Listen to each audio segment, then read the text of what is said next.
Athéna. Selon la mythologie grecque, Athéna est la déesse la plus sage et aimée de tous. Connue comme étant la déesse aux sages conseils, elle est à la fois la déesse de la guerre et la défense des cités, souvent représentée dans les films comme une belle femme intrépide, sensuelle et clairvoyante.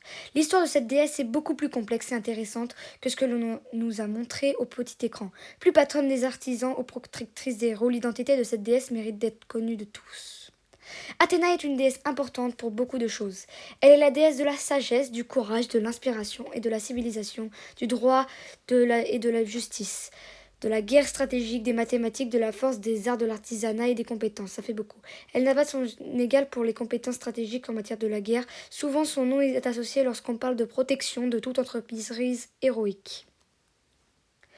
Athéna et Poséidon. Une légende raconte qu'Athéna et Poséidon se sont disputés le titre de propriétaire de Athènes.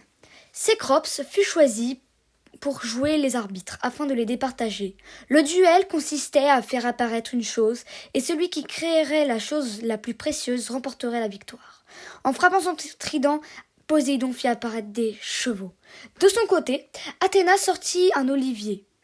Désemparée, l'arbitre demanda la raison de ce choix et elle expliqua que les feuilles de l'olivier ne tomberont jamais, même pendant l'hiver, et que ces fruits continueraient à nourrir le peuple. Cécrope jugea le présent de la déesse plus utile, et dès lors, l'olivier est devenu le symbole de la paix et de la fécondité. Aussi, elle est devenue la protectrice d'Athènes. C'est la fin de cette vidéo, vous pouvez vous abonner, liker et partager.